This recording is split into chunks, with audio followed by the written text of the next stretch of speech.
آپ حضور کو دیکھیں ذرا، سگا چچا ابو جہل نے جب تکلیف پہنچا دیا ایک موقع پر تنہائی میں، اور تکلیف حضور کو پہنچایا، حضور کے ناموس پہ حملہ کیا، تو سرکار دو جہاں سید الانبیاء صلی اللہ علیہ وسلم خود تو خاموش ہے، آپ کے چچا امیر حمزہ جو ابھی اسلام نہیں لائے ہیں، شکار کے دل دادا ہیں، شکاری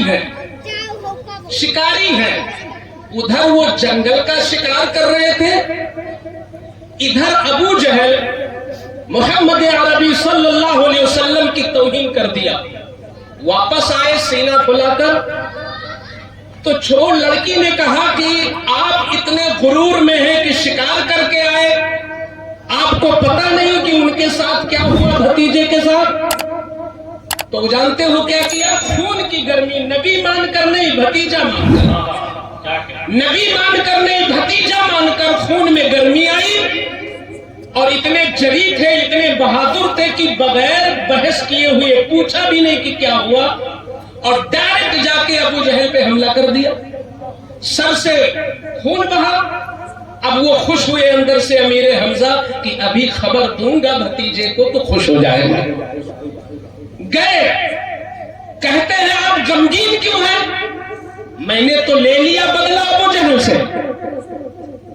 اب ذرا یہاں حکمت دیکھیں، یہی وہ موقع ہے جہاں مدرسین حکمت دیکھیں، ائمہ حکمت دیکھیں، علماء دیکھیں، کمیٹیاں دیکھیں، جلسہ کرانے والے دیکھیں، جلسہ سننے والے دیکھیں، کہ حکمت ذرا حضور کی دیکھیں۔ اب یہاں عقل یہ کہتی ہے کہ وہ مبارکباد دے دیتے، واہ امیر حمزہ چچا، ٹھیک ہے آپ نے تو لاج رکھ لی، یہ نہیں کہا، چونکہ ان کا مشن تھا دین آگے جائے، مشن تھا نا، اپنی تحریک سے محبت تھی، اپنے مشن سے محبت تھی، تو کہتے ہیں چچا تم نے خون نکال دیا اس کے سر سے، میں ایسی باتوں سے خوش کہاں ہوتا ہوں؟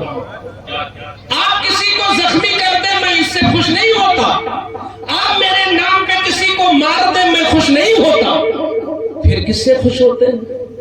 تو بڑے پیار سے کہتے ہیں اللہ کو ایک مان لو تو خوش ہو جاؤں گا،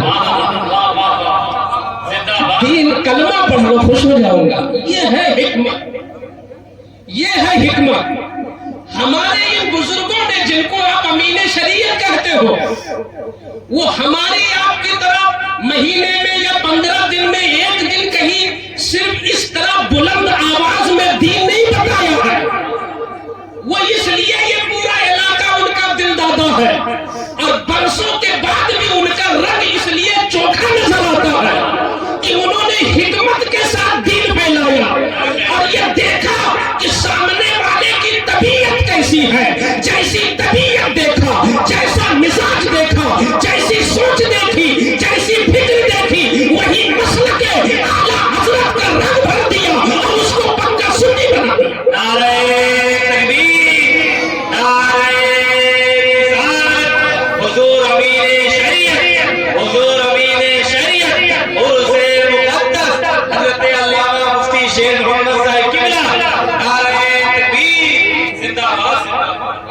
یہ دین قیامت تک کے لیے ہے۔ یہ جو آئی لم محمد کا یہ شور ہے، یہ کانپور کا پہلا اور آخری حادثہ نہیں ہے، یہ تو حضور کی آمد سے پہلے ہی اس پر سب شور شرابے یہودیوں کی طرف سے ہو رہے تھے، اور حضور نے ابھی نبوت کا اعلان نہیں کیا۔ وہ 25 برس کی عمر میں جب تجارت کرنے کے لیے خدیجۃ الکبریٰ کا مال لے کے گئے تھے، تو اس راہب نے کیا کہا تھا میسرہ سے کہ شام نہ لے جاؤ، یہودی ان کے دشمن ہیں۔ تو ان کے دشمن کا مطلب حضور کی جان کے کوئی خاص وہ دشمن نہیں تھے، حضور کے مسلک و مذہب کے دشمن تھے۔ جو حضور مشن لائے اس مشن کے وہ دشمن تھے، تبھی تو اس نے کہا کہ ملک شام نہ لے جاؤ، یہودی ان کے دشمن ہیں۔ اس کا مطلب یہ دشمن ہمیشہ رہے ہیں، مگر ہم یہ غور کریں کہ ہمارے بزرگوں نے ان دشمنوں سے نمٹا کیسے، اور ان دشمنوں کو گمگا کیسے کیا، اور ان کو گھر واپسی کیسے کیا، ان کا ناطقہ کیسے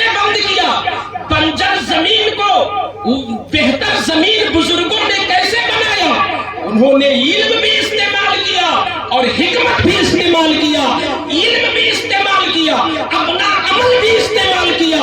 آج کیا ہے؟ علم ہے کچھ نہ کچھ، عمل باقی نہیں، حکمت باقی نہیں، تقوی باقی نہیں، مشن سے لگاؤ باقی نہیں، تحریک سے لگاؤ باقی نہیں۔ میں نہیں مانتا آج مدرسے ترقی نہیں کر سکتے ہیں، یقیناً آج بھی مدرسے ترقیوں کی معراج پہ پہنچ سکتے ہیں۔ چلانے والا متولی، چلانے والا صدر، چلانے والا منیجر، چلانے والا پرنسپل اگر واقعتاً جیسے رسول اللہ کو اپنے مذہب سے محبت تھی، ہم محبت کر کے تو دیکھیں، آج بھی مدرسے عروج پہ جا سکتے ہیں۔ زندہ باد، نعرہ تکبیر، نعرہ رسالت، علماء اہل سنت۔